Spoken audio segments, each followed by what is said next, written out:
want to talk a bit about what Cameroonians or Africans in general need to do to protect themselves from a world that is changing and that is placing them in a big disadvantage. Because right now the world is changing. You have white folks talking about they want to go back to Africa, not back, but they want to move to Africa because if you're going to retire, you can live way more comfortably, just like people used to go to Brazil or these other countries where their currency is not strong. It's easier to retire. It makes sense, right? It's understandable. But history has shown that when these people move to those countries where there are more black folks or dark-skinned folks, you always see that the black people go and serve the white people or the foreigners. They come in, they have money. You guys will be working and serving them in your own country. Please be smart. They're coming in with the money. You need to start to think now before they come. How can I position myself to take advantage or to create at least a win-win? Because your government is not helping you to fix the currency. Your currency is staying weak while they're coming in with a stronger currency. Those people are not better than you. They're not.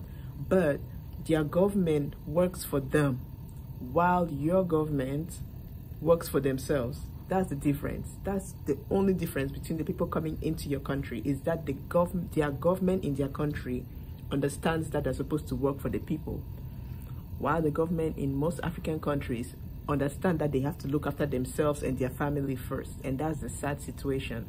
However, the people need to start thinking for themselves, because the government don't give a damn. In not all African countries, but in a good, especially in the western side, West Africa, oh Lord Jesus, it's a good handful of the presidents in West African countries that think about themselves and themselves only, or themselves and their immediate family. I don't want to call names anyway. So what I want to say is, what can the Africans do to protect themselves? Number one, do not sell your land to foreigners. Don't make that mistake. Don't sell land to them. You can lease it out for a certain amount of time. For example, this is what is being done in Ghana as well.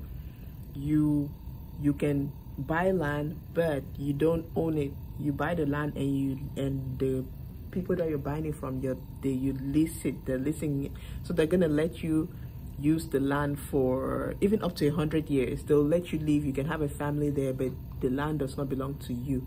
You have to renew a contract with the people that originally owned the land. So you have to always own your land. Like, I have plots of land back home and it's never for sale. It's never going to be for sale. Your land should never be for sale. You can lease it out, you can rent it out. That way you keep tabs on the rent.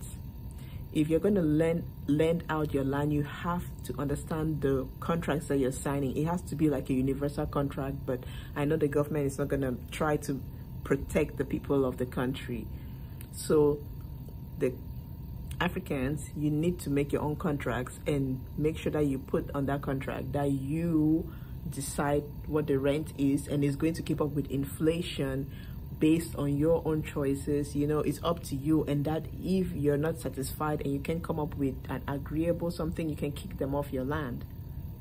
It has to be an agreeable thing, but you have to remain in power over your property, because that land is your source of income, is your own way to create a win-win situation. So dear Africans, please do not sell land. That's the only thing you have. That's your backbone. That's everything now. So those that have land, please, please, please do not sell your land. However, rent it out. Okay, so let these people that are coming in, let them come. They're coming in with money that the government gives them monthly. They have to pay rent monthly or annually. So when they're paying, the government pays them, you're collecting your own stable rent, you're collecting your own income. Whatever that they are doing, who cares, as long as they're paying you rent, right? And it's up to you to set the price of your rent, you know. So be smart. Okay, so that's just all I wanted to talk about. All right, bye, peace.